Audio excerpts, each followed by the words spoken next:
Lindsey Graham. All right. Welcome back, everyone, after lunch. Once again, I'm Henry Hale, Professor of Political Science and International Affairs here at GW. Happy to welcome you to panel 3A on repression and manipulation in Russia and Belarus, broadly speaking. If you were looking for the other panel, which is on elites in Russia's political system, just a reminder that's in room 112 down on the first floor. So this panel has a great lineup. I think I'll just introduce each speaker as their time comes. So the first speaker will be Theodore Ted Gerber of the University of Wisconsin-Madison. And he'll be talking on preserving Russian scholarship on contemporary Russia outside of Russia, why it's necessary and what should be done. As before, we've asked speakers to try to limit their remarks to 8 minutes so that we have plenty of time for discussion. We want to prioritize discussion here. So thank you. And let me just turn things over to Ted.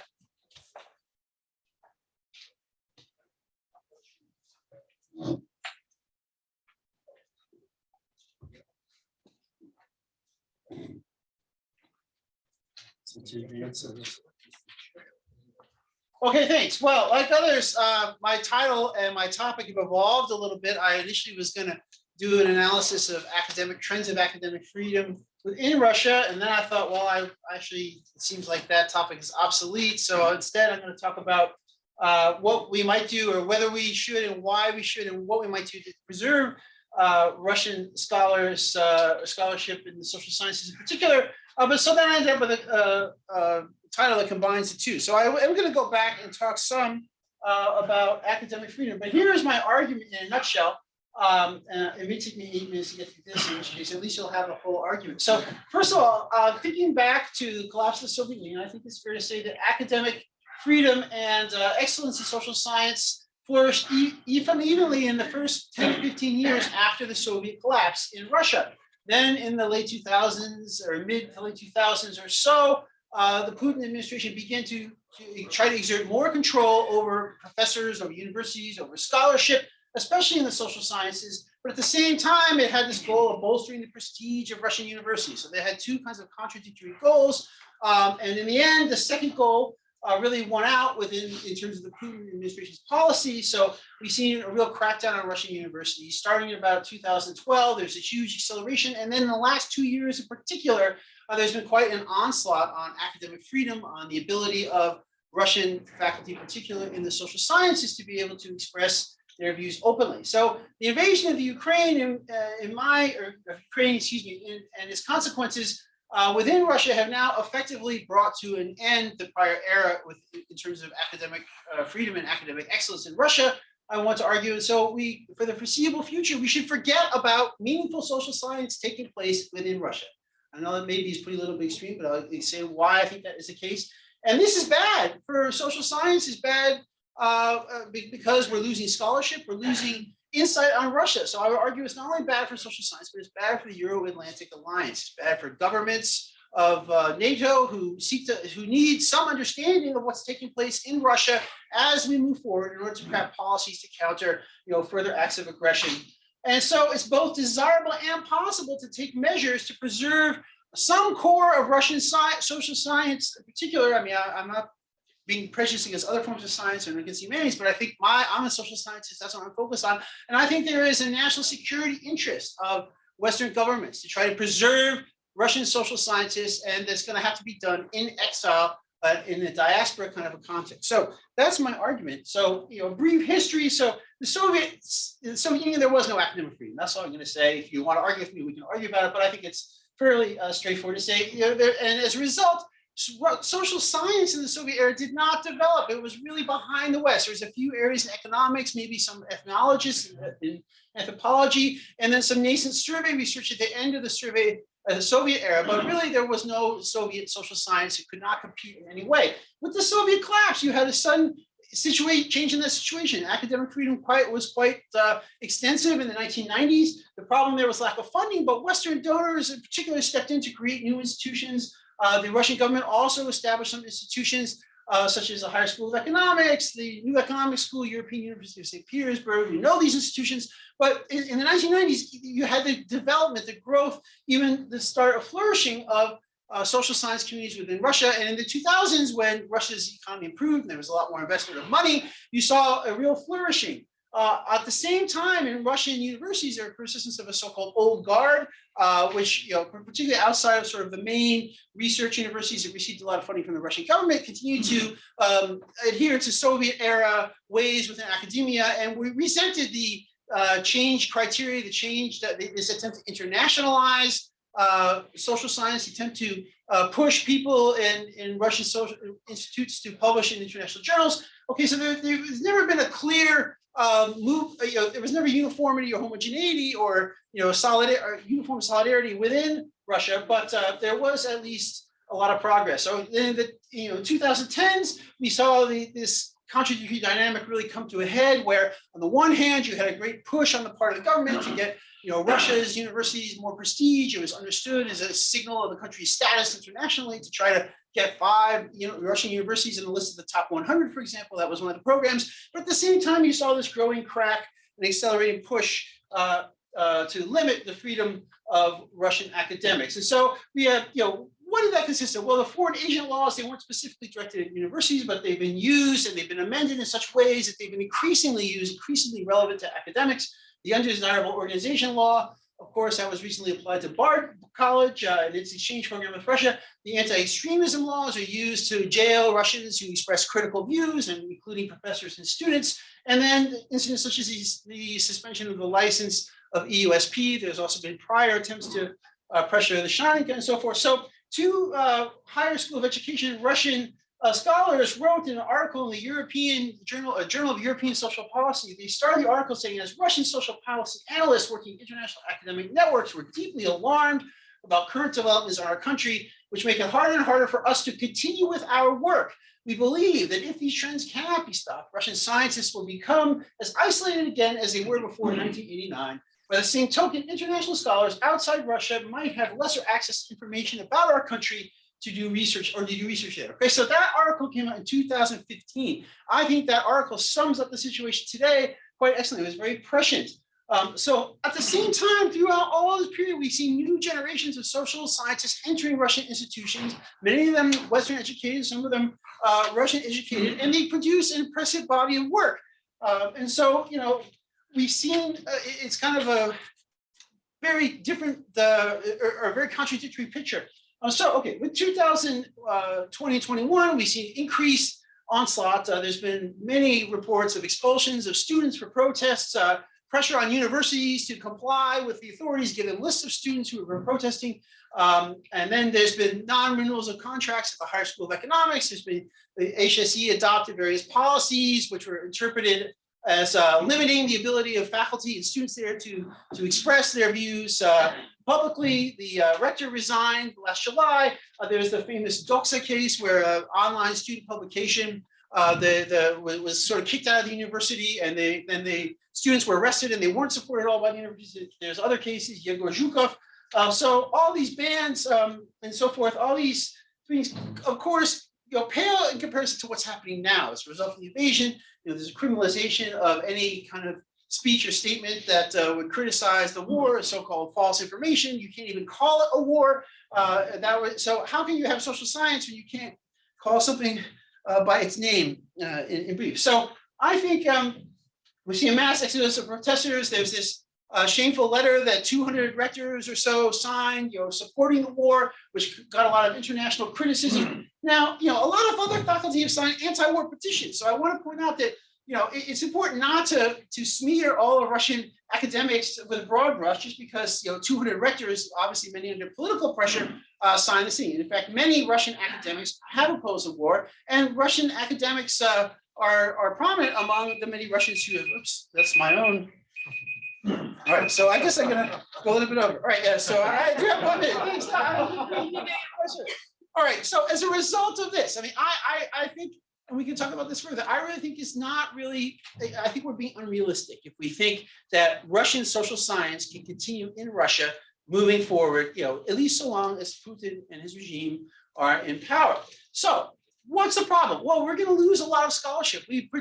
Russia has produced a lot of very fine young social scientists who work not just on Russia, but do some work on Russia. And unless they find another place to do their work, we're going to lose that work in social science. That's a tragedy. That's sad. I'm a social scientist. I'm serious about that. It's really unfortunate. But, there's also a political cost to this for the West. And that is that, I still believe that to some extent or other, it's useful for government policymakers and also for international organizations, for NGOs, for activists to have real data, real information about the societies that they have to deal with. And we're going to lose a very important source of that information unless we find a way to preserve the stock of expertise about Russian society that has been cultivated in Russia over the last 30 years. So we need to take action, and I think there's things we can do. So first of all, I think we have to think in terms of supporting a Russian diaspora, and that has to involve a long-term approach. We're not talking about giving jobs for people for the next 6 months so that they can feed themselves. We're talking about a longer-term, decade-long set of plans, and I think it has to be based, first of all, on lowering visa barriers, on getting our governments to make it easier for Russians, and there's other reasons to do that, but one reason is because it really has become very difficult. And secondly, we need to create university, public-private partnerships on a major scale. We're not talking about one university creating 2 positions or somebody funding 1 position here. We have to have a consolidated, coordinated, consortia-like effort to get major funding to establish positions at US universities and think tanks. And they should be something like 5-year positions. I think it's unrealistic to think universities are ever going to want a massive number of tenure track positions. They're just conservative. They won't do that. Also, though, this 1-year, 2-year postdoc approach is not going to work. Because anybody who knows people who are in those situations, and many of you are in those situations yourself, they have to spend the whole time worrying about their next job. You can't do research. It's just a way of just kind of keeping people spinning their wheels. Okay, so to succeed, 3 things in definition.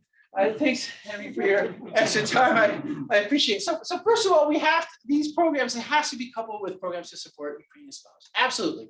These are not contradictory goals, I feel, even though some of the discussions around this topic have been very emotional, and many who support Ukrainian scholars think that all the funding should go just to them. I think it's not a zero-sum situation.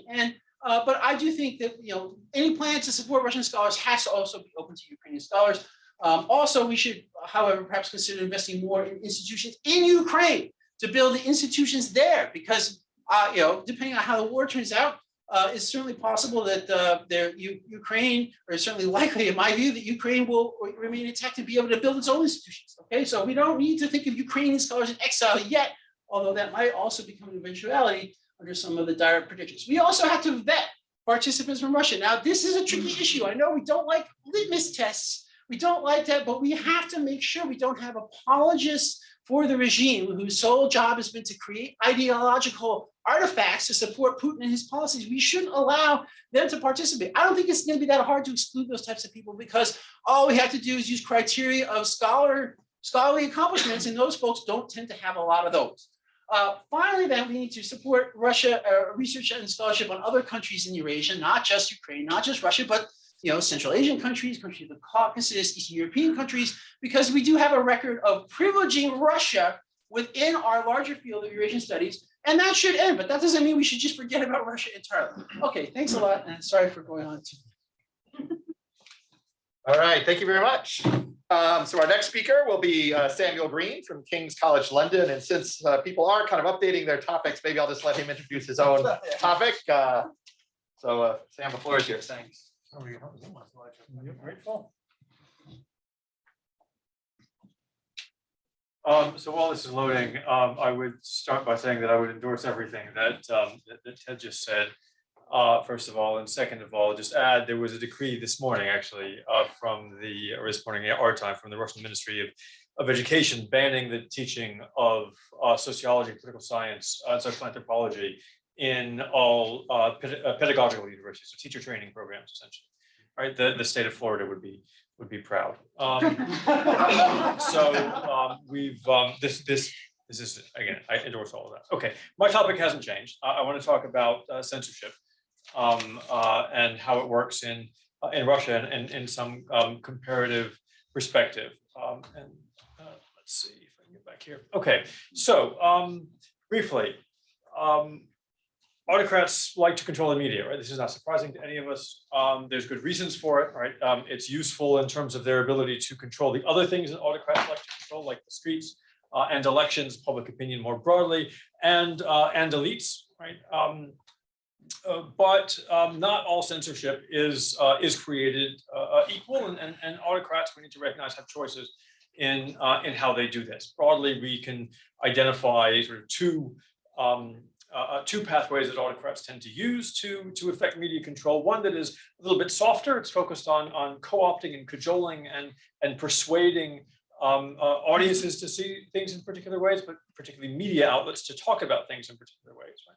We also see media systems that are much more coercive and much more censored, right? Where there's direct state control over the media that is allowed to exist openly, and a lot of direct state pressure on media that are outside of the state system. Right? So that's part of the context.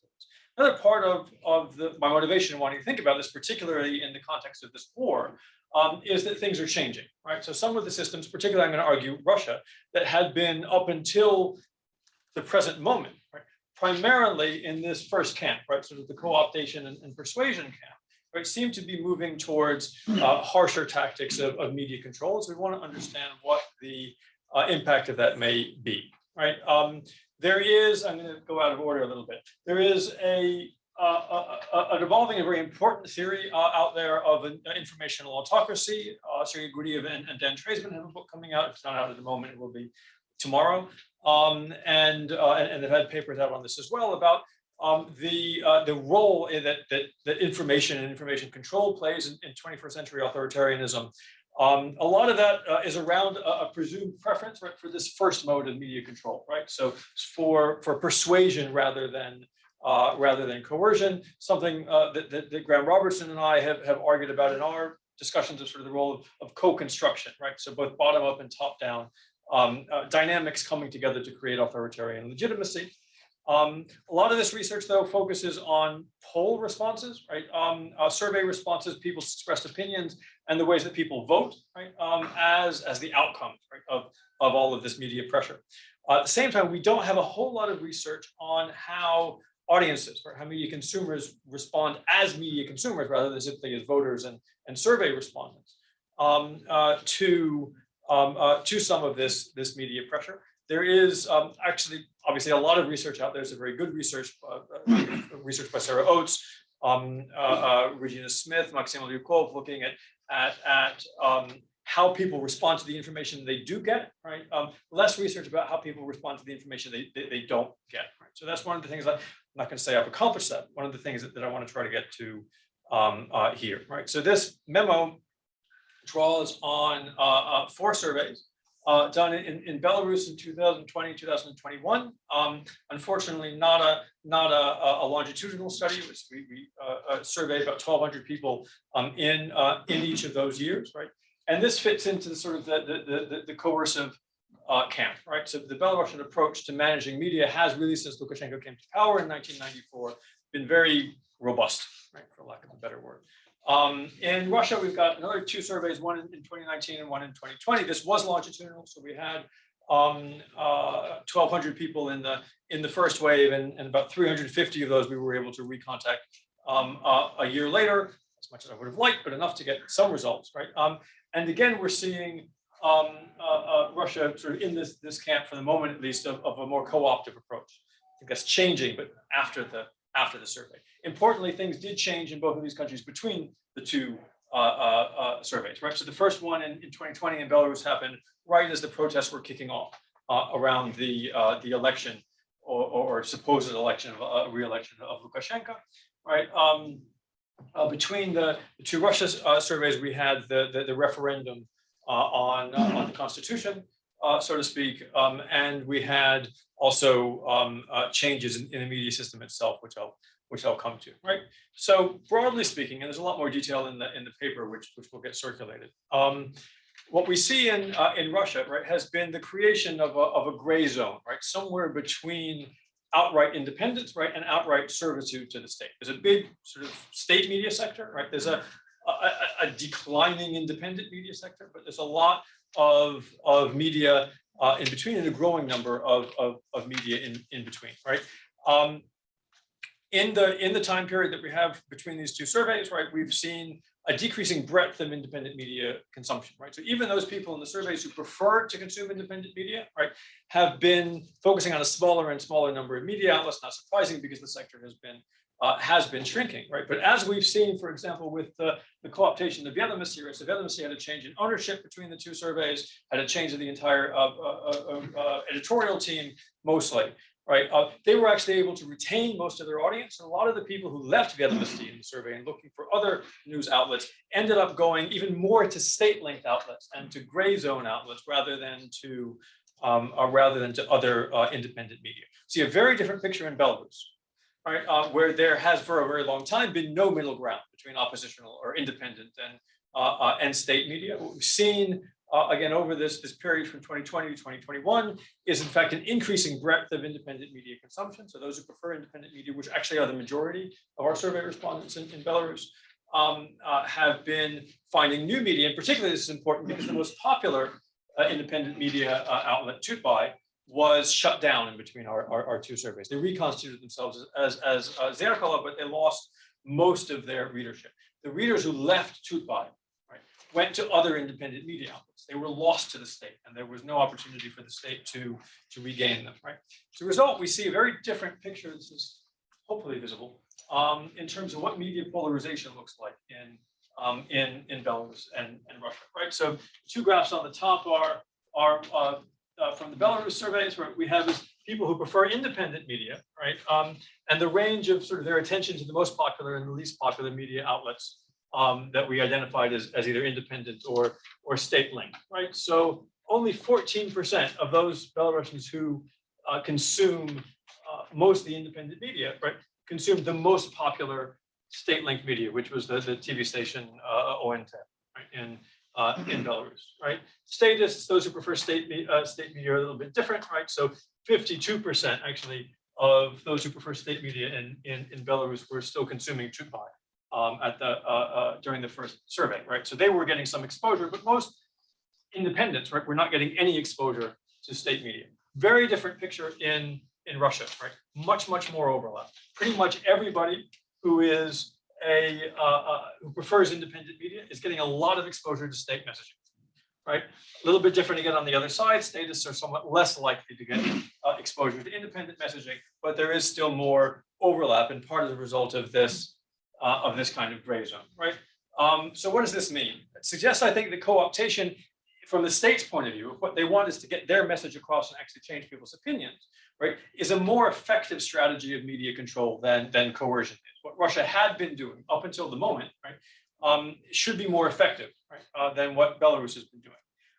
Unfortunately, from the Kremlin's perspective, it's not what they're doing anymore, right? So what we've seen, we've already heard in other presentations today, since the war began, but even leading up to that, right, has been really to take a much more Belarusian line, right, towards the media. So we've seen the closure of Dozh and of Echo Moskvy. We've seen blockages of Meduza, Media Zona, and social media access, which is the way that a lot of people access a lot of the smaller media outlets, like Hale and others, right? What I think this means, right, is that we will end up shifting the way the media environment is structured, right? So if we come back very briefly to sort of this picture, right? When you're in a media environment like this with a lot of overlap, right, what you have, the main difference between the independent media and the state media is a difference of interpretation more than a difference of agenda, right? So there are some things that the independent media will talk about that the state won't talk about, such as protests, right? And they'll mention Navalny and things like that. Right? But broadly speaking, right, things going on in the economy, things going on in the world, it's the same stories, they're interpreted differently. Not the case in Belarus, right? So what you find when you look at Belarus is that the state media weren't talking about the issues around the elections. They weren't talking about COVID-19. Right? A lot of the reasons that people lost trust in state media in Belarus is because there was no reliable information about the pandemic whatsoever, right? So what that means, I think, for somebody like Putin, right, is that you begin to lose the ability, in fact, to penetrate that independent media audience. You might be able to coerce that into being a smaller audience, right? But you will lose traction with that. The obverse is also obviously true, right? It'll become much harder for the opposition, I think, to penetrate those audiences that are captured by by state media, and for other governments that might like to do the same. But I'll leave it there. Hey, thank you very much. Our next speaker is Yulia Halikova from the University of Wisconsin-Madison. And again, I'll let her introduce her own topic. Thank you.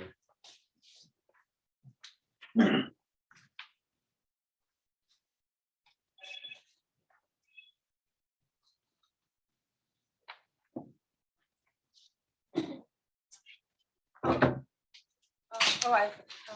Hi, everyone. So initially, the topic kind of stayed the same, but I changed the focus a bit. So initially, I wanted to write about ongoing cases against Russia in different international courts, mostly focusing on interstate complaints in European Court of Human Rights, for example, Ukraine versus Russia or Georgia versus Russia, and then like ongoing cases in domestic courts, for example, related to MH17 in the Netherlands, but then the war has happened. And I stayed with the same topic, but then I described, but then I kind of like wanted to answer more like puzzling question, what's going to happen? Or like, what is the limit of international law now? Can can states and international organizations use it to stop the attacks?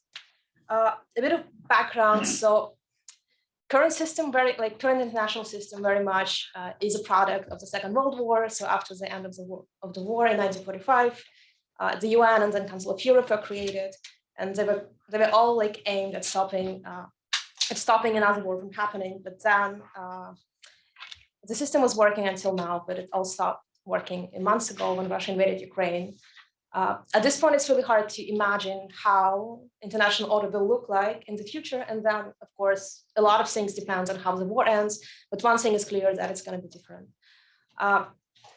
Russia committed many international crimes, but I think also, as Scott was presenting before, Russia continues to use international legal language to justify the attacks or justify different actions that they commit. So they always say that it's self-defense, it's genocide, and it's kind of like a common pattern that Russia has been using for many years. So, for example, in January 2022, Russia sent troops to Kazakhstan, saying that we have to comply with international norms because Kazakhstan is a member of the Common Security Treaty Organization, I think. So they were like, okay, it's part of our alliance, so we have to help them. But at the same time, Russia often neglects the European Court of Human Rights and Council of Europe, saying that they intervene too much into domestic politics. So what I'm going to speak about today is first of all, legal approach of Russia. So what is how it treats international law in its national system, and secondly, what is constitutional identity that Russia and Russian judges often refer to, and how it can help us understand what is happening in this area. One thing about international law is that it does not have enforcement mechanisms. So it often relies on states' compliance. And what can we do when a state does not want to comply with this? Now we saw numerous sanctions imposed on Russia, but also we saw international lawfare. There are ongoing cases, International Court of Justice, International Criminal Court, and international organizations, and Russia is basically cut off from international legal arena. But what can we do if the country does not care about this? To begin with, the Russian original constitution from 1993 followed very much a monist approach to international law, saying that if domestic law somehow contradicts international norms, then we will comply with international treaties. But the norm still stays the same, but over the time the interpretation changed. In 2020, the amendments to the Constitution introduced two new articles saying that if an international norm contradicts domestic norms, then we will go with domestic norm if the Russian Constitutional Court decides so. And until now, we haven't really seen this happening, but the Russian Constitutional Court also had similar powers for already 7 years to decide whether international human rights cases would be implemented or not. And until that, it used it in 2 cases, but very strategically. So for example, in the Yugos versus Russia case, or in the case of prisoners' voting rights, the court decided that both of these cases contradict the constitution, so they will not be enforced.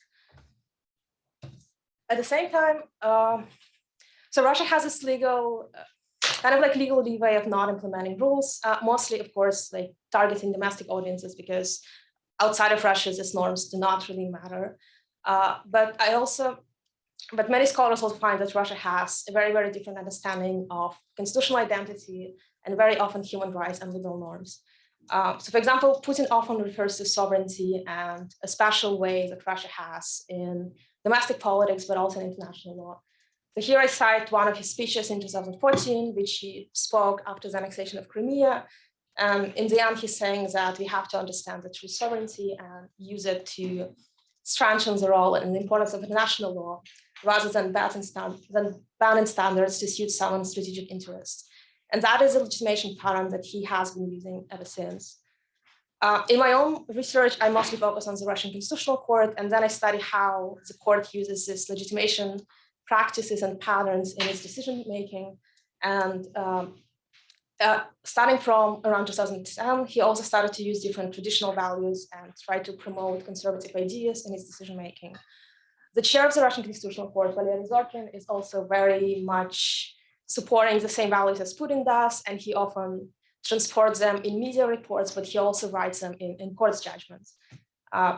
For example, last 2 years ago, the Constitutional Court had to decide on the compliance of constitutional amendments with the Constitution, and then I think like on 40 pages, the court was trying to justify all of these amendments and very often referring to international norms and saying that, for example, the International Convention allows Russia to decide specific issues according to national law, but then we would also use them to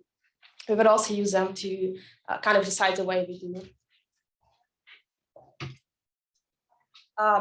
So in that sense, I argue that Russia has its own special understanding of specific international treaties, and then it uses strategically international law to reinterpret it and then to explain, or like then to use it to legitimize specific policies.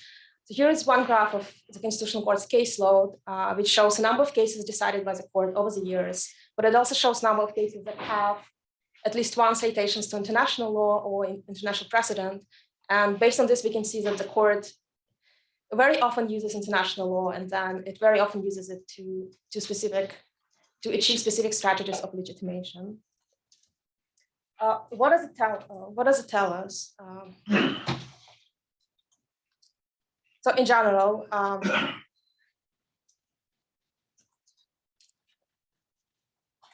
so given this, we see that because like international law cannot be enforced without the commitment of the state, we can see that Russia has like its own specific way of getting out of it. So there are domestic norms that enables Putin and the courts to kind of justify non-compliance, and then using this legal pretext of non-enforcement, like strategic non-enforcement of specific judgments. And as I said, now it's mostly targeting domestic audience and trying to justify it for them. I think ultimately leading to probably further legal isolation of Russia. Thank you.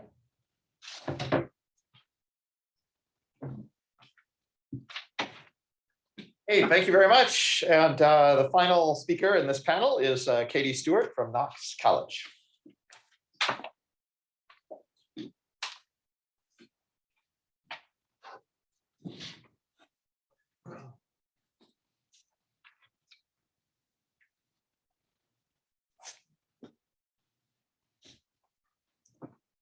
Good afternoon, everyone. So my topic has not changed. My policy memo on securitizing culture was actually published in January of this year. So there's been some changes since then. So in this presentation, I'll talk about what was in the memo, looking at the new national security strategy and its treatment of culture. But then I'll extend some of this discussion to think about what this strategy means for the current war. So the National Security Strategy of 2021 didn't introduce culture for the first time. There was another strategy in 2015 that included Russian culture as a matter of national security and national interest. But this strategy in 2021 took it a step further and really spent a lot of time explaining exact threats to Russian culture and traditional moral values, and also laying out options for how these should be protected. And this is not a new type of strategy for emphasizing culture as a key national security interest. Looking at Putin's development and solidification of power, we often see him utilizing nation building in various ways to gain some legitimacy and support for his regime. So we can see those strategies like working with different holidays and monuments and symbolic rhetoric in his addresses to the nation, that he's really laying that groundwork or building the flag, if you will, that can then be rallied around when you say that that identity, that people is now under threat. So here in identifying what are these quote unquote active threats against the Russian cultural, historical, spiritual, moral values here, there's a list that includes the US and its allies, transnational corporations, and terrorists. So quite a varied list here, but laying out that there are these imminent threats to Russian culture and values that if there aren't steps taken, these are going to become, as we've heard today, the existential threats to the Russian people that need to be put down. So in the list of concrete steps of what to do about these threats included things like instituting state organizations that are going to work on formulating cultural products in the realms of theater, art, literature that are supportive of this particular idea of what the Russian nation is, what are the correct historical narratives that should be promoted through that culture. In addition to ensuring the quality control of that process in some way. This also included making sure that compatriots abroad have the freedom to practice their cultural values as they see fit, in addition to strengthening the fraternal ties between the Russian, Belarusian, and Ukrainian peoples. When you're using this type of strategy, though, you can't just impose it from the top and expect that it will be uniformly implemented across Russia.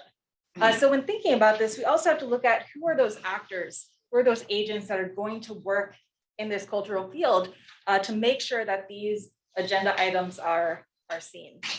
And because culture is such a multifaceted sphere of activity, you're not just having state ministries engage in this action, but you're also having civil society organizations involved in this as well.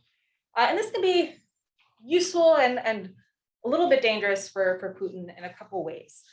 So I'll just very quickly lay out this example of First Bread, which was a play that was put on the Securitizing Theater in Moscow that was sort of investigated and shut down for a while.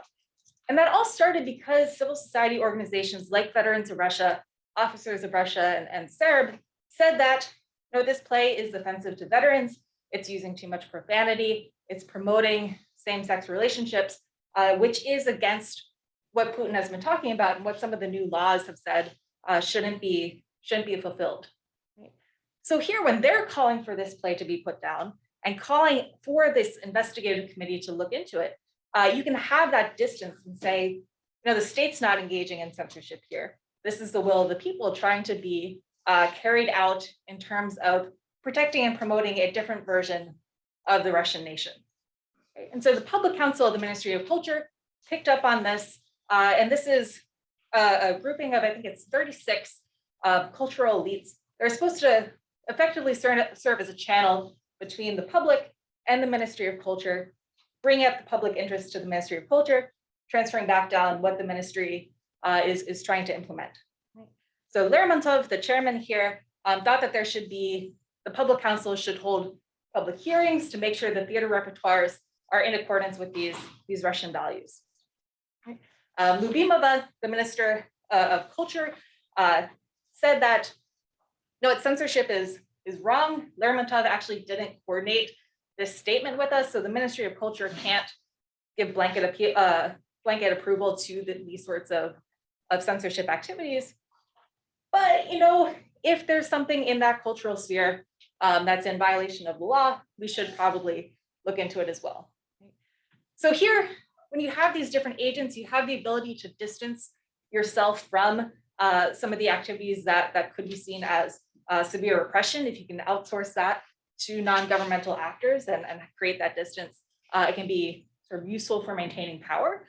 But at the same time, you are giving up a little element of control here in case those actors decide to go too far. All right, so very quickly, how is this now translating into the war in Ukraine? So as people have already mentioned today, so I won't really go into it, we've seen the same rhetoric about Russian culture, Russian history and values as being under threat in the justifications for the invasion of Ukraine. So these have been laid out pretty clearly for years and then really ramped up in that justification. Another telling element here in bringing culture into the war is the choice of Medinsky for heading the Russian delegation to the negotiations.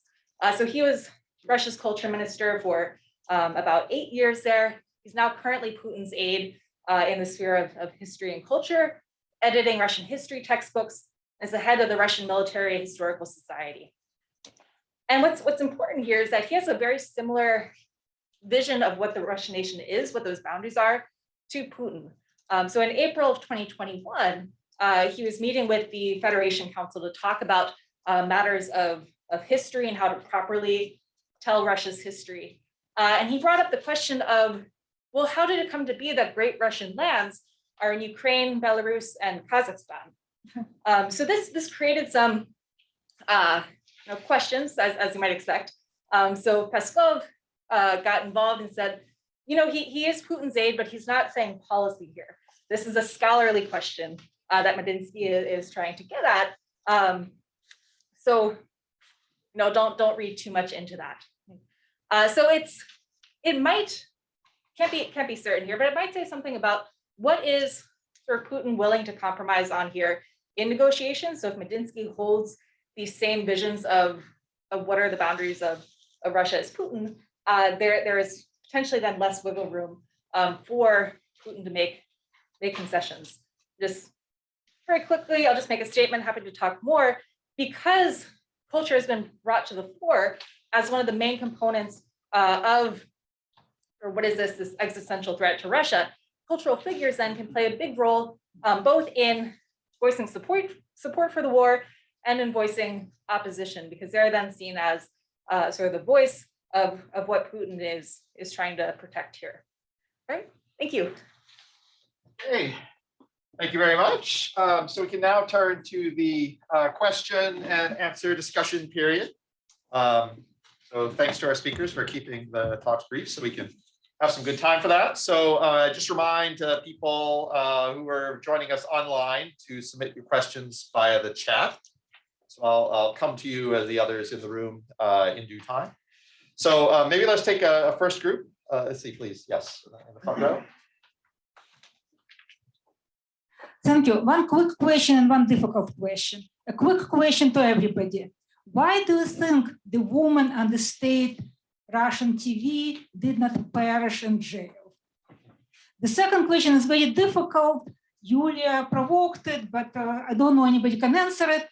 The Soviet Union was the permanent member of the Security Council of the United Nations. The social union doesn't exist.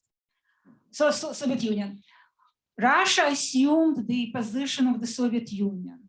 Why can't we rotate it around the 15 Soviet republics? Why does Russia take the Soviet Union's position on the permanent Security Council of the United Nations? Okay, thanks. Let's see, a couple questions down the other end. Yeah, let's get those two. We'll come back to another round. Is it on? Yeah.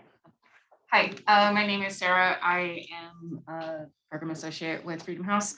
And I was curious, with the closing international legal space for Russia, do you think the OSCE has a unique role to play in keeping those channels of communication open? One more back in the far corner. Hi, Professor Alex Sanchez, James Defense. Question for Dr. Halikova. Can you talk more about the case at the ICJ between Russia and Ukraine, specifically how on 16th March, the ICJ passed a ruling on Ukraine's request for provisional measures. The conclusions from the court was that Russia was supposed to stop all kind of military operations in Ukraine, or if it did not do so, Russia did not even participate in the oral proceedings of the case and has argued that the ICJ actually lacks jurisdiction on this particular situation. What is your opinion about that? Thank you. Okay, and maybe since I have one on the chat that's directed to Ted, maybe I'll just take that one and then we'll turn back to the panelists. So the question to Ted is from Volodymyr Kulik, who asks, if Western social scientists are serious about overcoming the legacy of long-term prioritization of Russia and the neglect of Ukraine and other post-Soviet countries, then adding new Russia positions in the West to the large number of existing ones is counterproductive. What is needed is a drastic increase in the number of Ukraine, Belarus, and other non-Russian positions, in addition to supporting high-quality research done in those countries themselves. It is naive to think that you can do both. There will never be enough money for all desirable things, so you need to do what is of primary importance, and it is not Russia. Or is it, no matter what? Okay, actually, we have a few more questions, so let's just leave it there for now, and then we'll do another round, at least one more. So maybe, should we go in the reverse order? We'll start with Katie and then come back to Ted. Sure.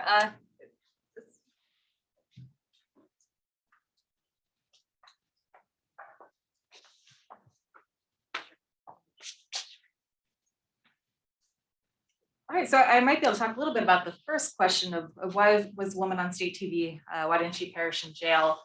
I mean, potentially you don't want to have sort of very high publicity type of sort of imprisonment and harsh punishment when it's so recent in the public mind. So perhaps that's sort of a show of leniency for the moment, but I don't think it's indicative of any sort of lessening of repression of the regime in this sense. I think it's just that one particular case. Yeah, hi. I think I'll start with the UN Security Council question that was from you. I mean, we also know that they started to discuss the question, like I think now, like Ukraine and the West, like started to debate whether Russia actually should have the permanent vote, because now it's like the only obstacles that the UN has in order to combat the war. And here I see like two main points. So first one, I think maybe other people have other opinions, but Russia, basically the agreement after the fall of the Soviet Union was that Russia keeps nuclear weapons, and now it's the only country from the former Soviet Union that has them. So it's kind of not comes tie in tie with a permanent vote, but kind of like goes in this direction.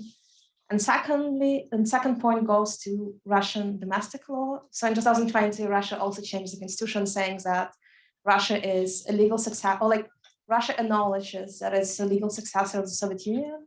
So it is written now in the domestic text that Russia kind of acknowledges its role. I don't know if it was done on purpose or if it was done to kind of appeal to specific audiences, and then I'm not an expert in the UN and the UN procedures, so I don't know how or like what can actually they do to get this vote out of Russia and put it to another country or rotate. But now it feels that it seems that if they want to do it, and then Russia kind of still at war with Ukraine, then Russia will say, okay, we have this constitution, we decide to enforce it instead of your order. So we're kind of keeping this vote. But I do think that international order will be very much different after the war. So maybe they will remake the UN. I'll briefly say on two other questions about the organizational security and then on ICG case.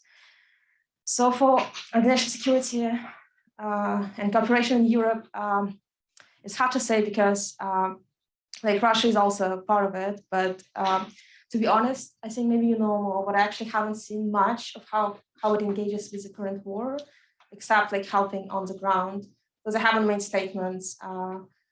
I mean, I think like its role before was mostly like kind of like advisory and trying to cooperate and go to the electoral commissions. But sadly, I can't say more.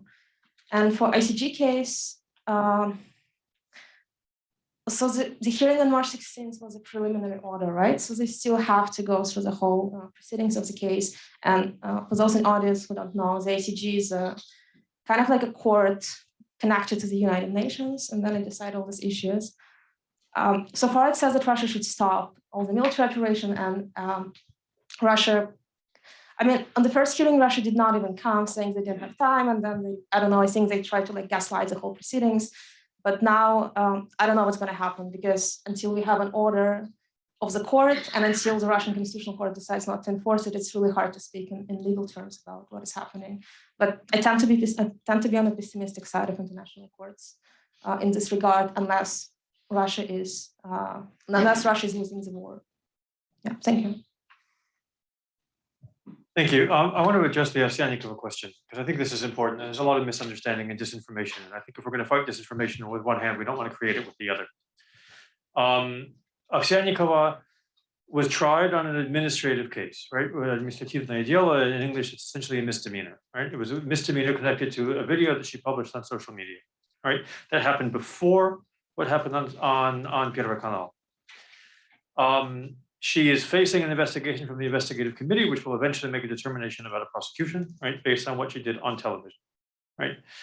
Don't know what's going to happen, but we can guess, right? Because we know the statistics for both investigative processes, prosecutions, and convictions in Russian courts.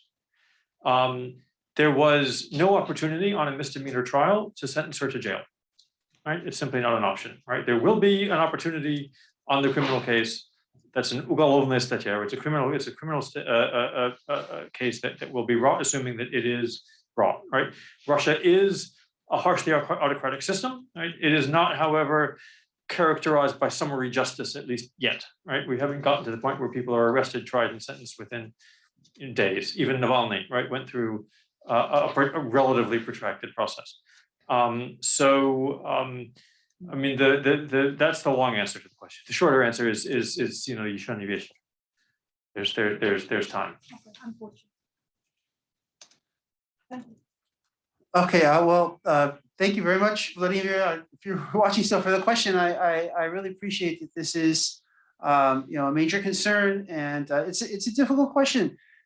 So the issue is, is it possible? So there's several questions. First of all, is it possible to support at the same time programs to support Ukrainian scholars and Russian scholars, and also Belarusians, and we could add to that Moldovan scholars, etc. And I think it's I don't see why we should say no, it's not possible. I mean, yes, there's going to be in general there's limited money to support scholarship in the United States and other countries, but if you think about the amount of money that's spent on other endeavors, for example, by the U.S. government, I mean, you could probably support a hell of a lot of Russian and Ukrainian and Moldovan and Belarusian scholars for the cost of 1/2 of an F-16, let's say.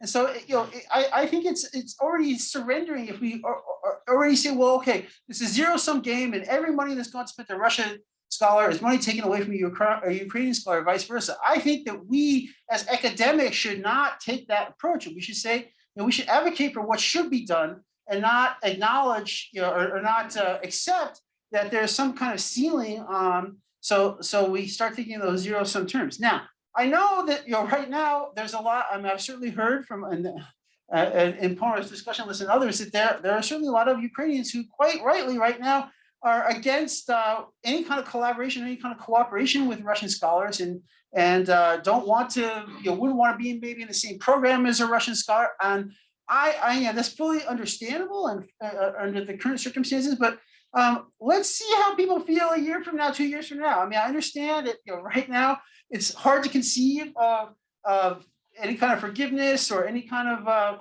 cooperation, and there's a lot of tensions, but I just think, we should all be cautious. Like, this war is barely a month old. And, we've seen a lot of wars in history. Who would ever thought that, Germans and Russians could sit on the same panel, or Americans and British, or like every war that's ever been fought, people have had said, we're never going to ever forgive.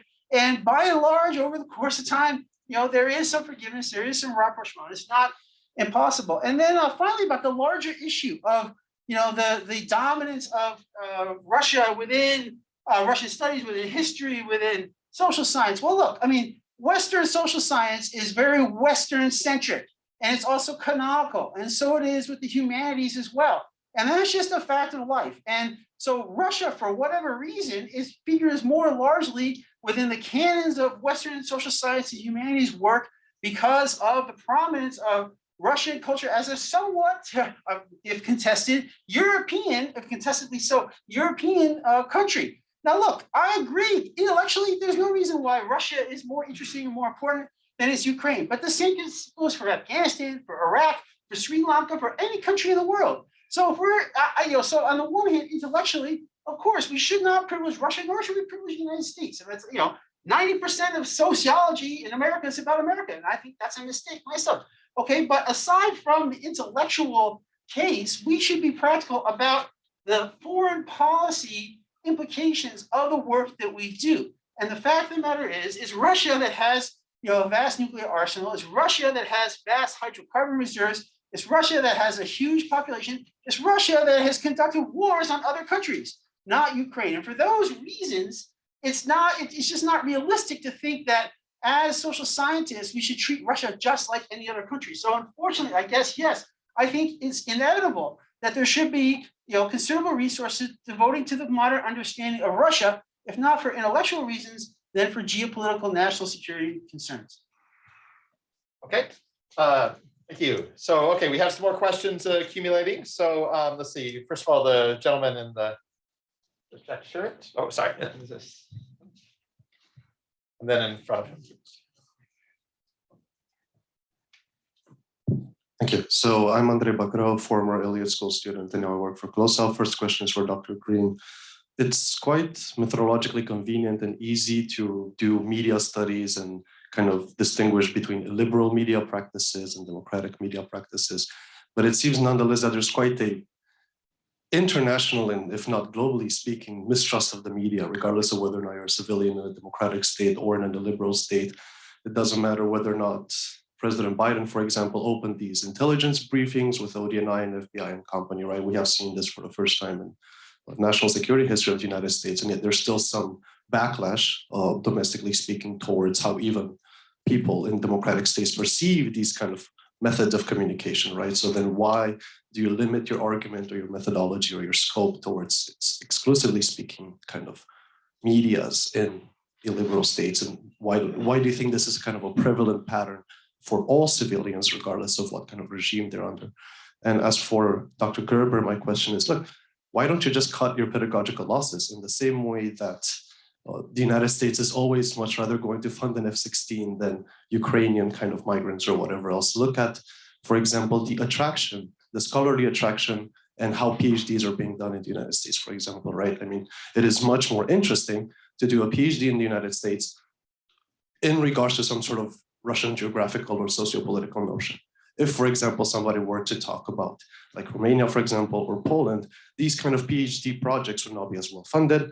Finding a supervisor is much harder. This is not strictly about a mentality of funding and money. It is also a pedagogical kind of mentality in the United States. And there's no reason to believe that the idealistic reforms you're advocating for are ever going to be meaningful in any substantial sense, right? So then what kind of hope would you inspire to Eastern Europeans that actually are not native Russian speakers, right? I mean, there's no way that they're going to gain the same kind of academic traction. They're not going to be invited to conferences. They're not going to be cited in the same meaningful way, right? So in that sense, look at the efforts that the Polish government and the Romanian government and the Moldovians are offering towards Ukrainians, right? There's over 3 million Ukrainian migrants in Poland, 500,000 in Romania, another 30,000 in Moldova. And yet we don't share the same academic and geopolitical space as anybody that would actually do Russian foreign policy or Russian academic scholarship work. So in that sense, what kind of reason should anybody else have to believe that your advocacy actually holds any foundational academic ground?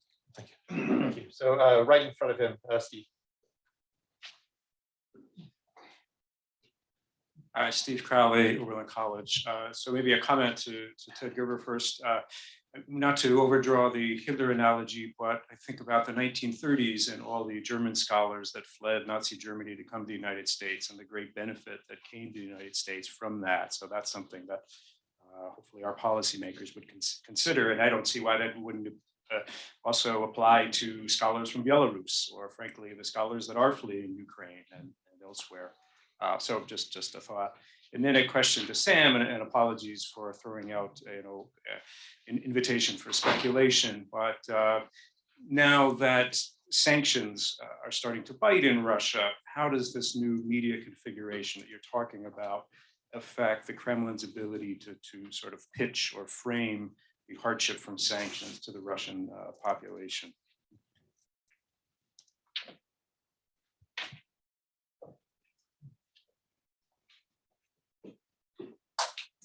Peter Humphrey, intelligence analyst and former diplomat. This question of what kind of nations should be showing up here as scholars just sort of reminds me of Harvard deciding that we can't let Harvard become all Asians. We gotta mix the class, get one from column A, one from column B. God forbid Harvard should be 90% Asians and South Asians. To which I say, to hell with that. If it's a meritocracy, let Harvard turn into Asians. And I say the same thing here. Let's have some sense of what those projects that they're going to be working are, whether they're interesting, whether they're good, whether they're useful. And if they don't meet those criteria, if they're arcane, then they don't get to show up here. So, and if it turns out that the interesting and useful projects are all Moldovans, then we have nothing but Moldovan scholars come. So let meritocracy make that decision. We have a question from Scott over here.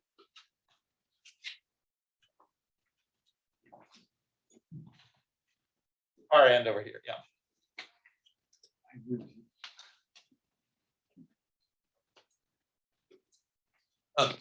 For Sam, you have really interesting data, and I know you couldn't do justice to it in the 8 minutes that you had. A couple of things that stood out to me. So it was interesting that you have you document basically people's media consumption portfolio. It wasn't on that figure, but what kind of data do you have on how many hours people watch per week or per month for each source? That is, how do they divide their viewing time between state and independent media? Second, what's the generational divide? Obviously, we would expect a pretty big one. And then when you're comparing Russian state TV and Belarus state TV, are those directly comparable, or is it possible that maybe Russians like watching Russian TV because it's better quality, more entertaining, higher technical quality? I haven't watched Belarusian state TV, but I imagine it's not very good. And then on the issue with academic exiles, the analogy of exiles from Weimar Germany, from Nazi Germany, also came to mind. To make a strategic argument for why, for example, the U.S. government should support this, I think it has to do with the idea of nurturing a potential future government in exile. Putin seems to be encouraging, or at least not discouraging, a brain drain of the educated middle class right now. And they're now in surrounding countries. They're going to be out of the country probably for a long time. So if you're going to argue why the US government and the public should support it, should be, well, these are the people that one day in the future, when this guy is gone, or the next guy, that they're going to be the future of the Russian government, and we want them to be the kind of people we want them to be. But you've been involved with various kinds of activities along these lines, and you know what kind of arguments tend to resonate with those people. Okay, are there any questions for Yulia or Katie this round? If not, we'll let them address any of the other questions they might like. And I just have a couple online. So first of all, from Sarah Oates to Sam. And she says, for Sam, thank you for a great presentation and the shout out for my work. Given your own deep experience with living and working in Russia, what kinds of public opinion measurements are most meaningful? Looking at Telegram, for example, or how TV phrases things or other methods. And then a couple of replies to Ted, one brief from Volodymyr Kulik, who says, I'm talking not only supporting Ukrainian scholars, but also about establishing Ukrainian positions or Ukraine positions in US and European universities that local qualified scholars could assume. And Olya Onuch says something similar. Ted, I think the point was about starting to set up more positions at US universities on Ukraine, a clear failure in the past, or partly why so many folks were surprised by Ukraine and Ukrainians time and again. So I think that is what we have.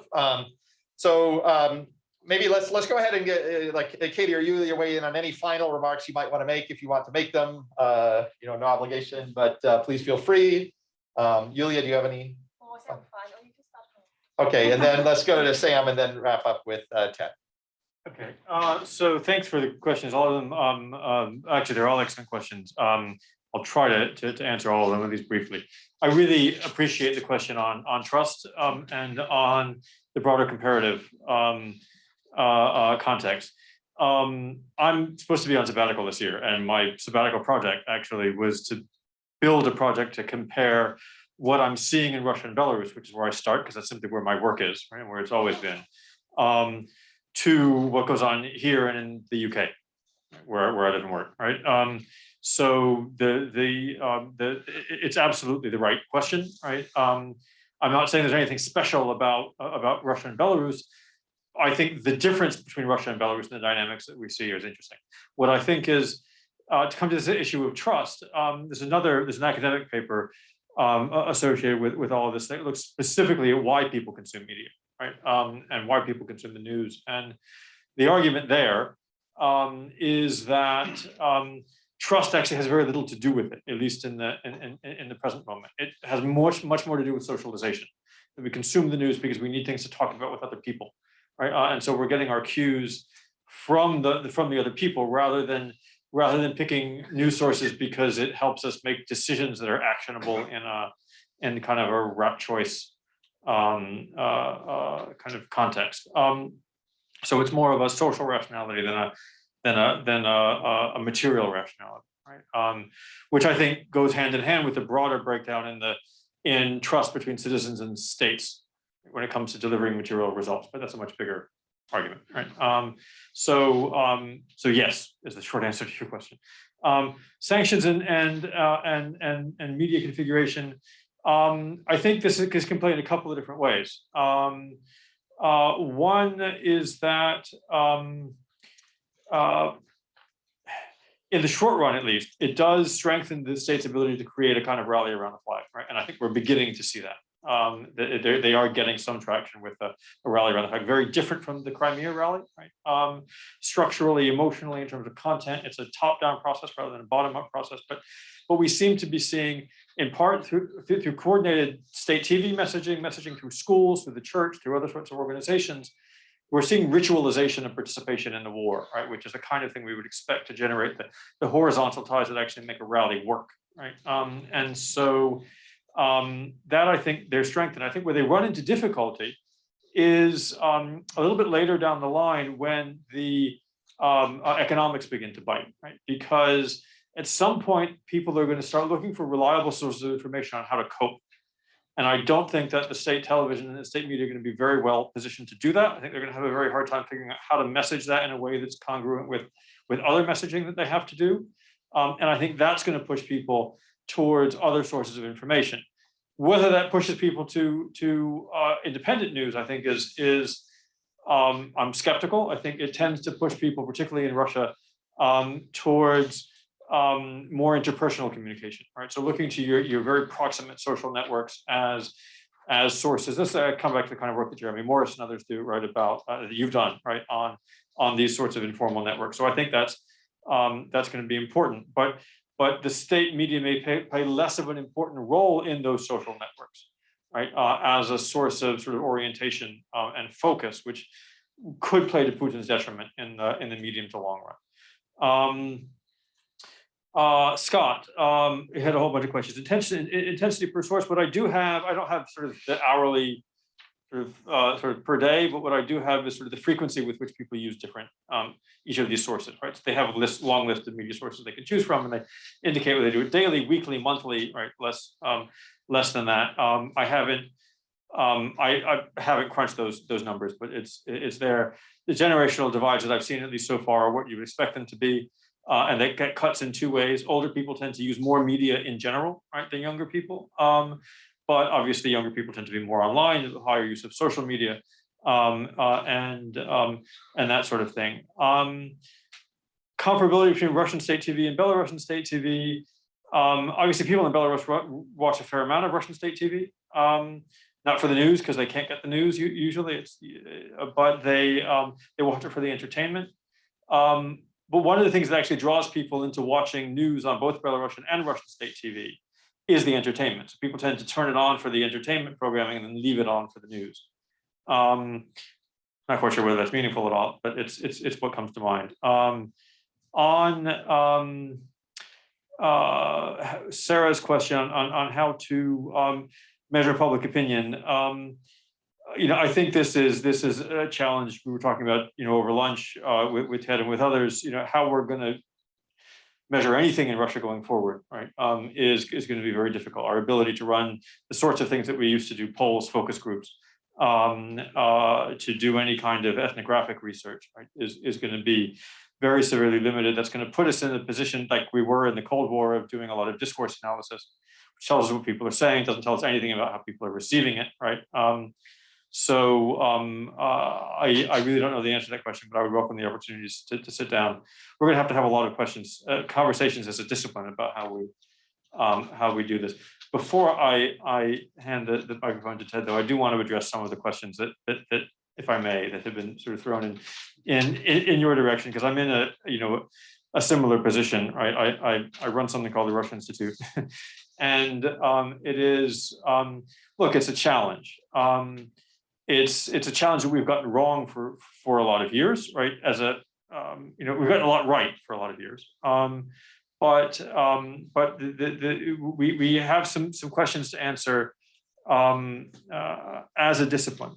But I think that fundamentally these are separate questions, right? And so I would agree with Ted that we need to address these separately, right? So I don't take the idea that we need to sort of cut our losses. There's one question, right, very burning, and actually where the policy focus and where the financial focus, the funding focus is right now, which is how do we rescue Ukrainian individuals and institutions and disciplines, right? It's actually three questions. That's one of them, right? The second is how do we recenter, right, or actually center in the first place and decolonialize the entire space of Slavic, East European, post-Soviet studies, right? The fact that we call it any name that we try to come up with for any of these institutions, disciplines, groups, right, becomes a problem. We talk about Slavic, there's a problem. Eurasia is a problem, right? Russian and something is a problem. Any list, right, it's going to be a problem, right?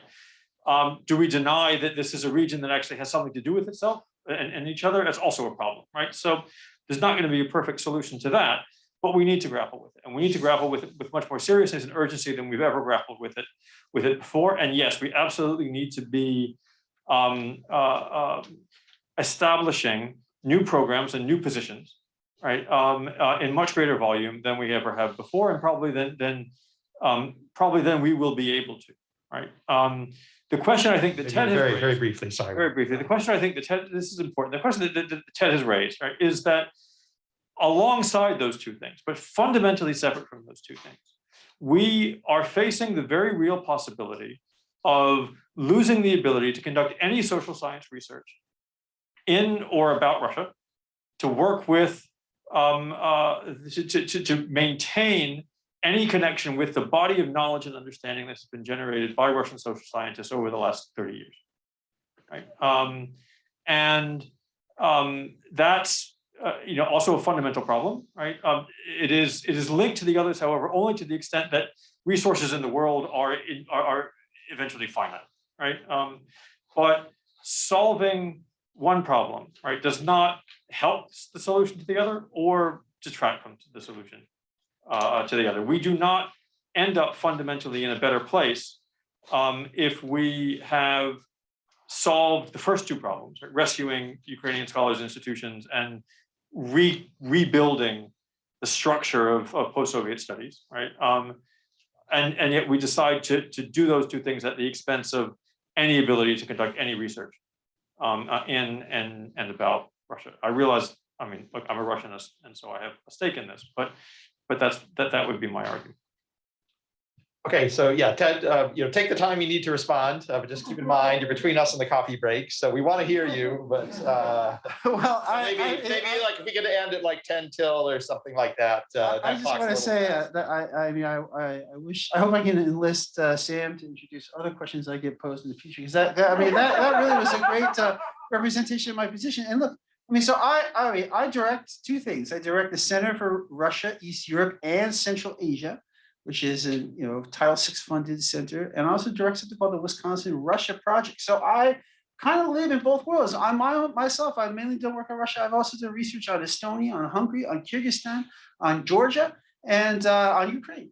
And so I am very aware and sympathetic with the within Slavic Eurasia, whatever you want to call it, studies, the bias in favor of Russia. I agree wholeheartedly. It's a problem. It needs to be addressed, and it should be addressed. And now maybe is a good moment to address it. And in fact, sort of the unspoken implication here that people have come and say is, look, now that there's this massive, unprovoked, unjustified, horrible attack on Ukraine, it's a moment where there's actually we could actually, it's an impulse to have these conversations in a way that, others have been pushing this case for a while, that we need to decolonize the field of Russian Eurasian studies. And I, completely support that. But I also agree that, yes, that we could do that, but that doesn't mean we should just ignore the problem that Sam described as, the devastation of 30 years of accumulated, very strong social science in Russia. And so, yeah, maybe on the one, it doesn't make sense to say, well, yeah, we should help Russian socialism at the same time we're trying to diminish it. And maybe those, in some sense, in an intuitive way, are contradictory goals. But I still think that, we must pursue both of them. And yes, it should be based on meritocracy, non-nationality. And yes, I mean, I do think from a political, U.S. political interest perspective, we do have past experiences where the United States has benefited enormously from importing scientific refugees, so to speak. So I think, I think these are all good issues. I think we should continue to discuss them. I think, but I don't want to give up on the 30 years of accumulated social science expertise and knowledge, which is important in Russia, which is important both for geopolitical and also for intellectual reasons. So thank you. Okay, well, thank you so much. So first of all, please join me in thanking our panelists. A very stimulating conversation. We'll now have about a 10-minute break. We'll resume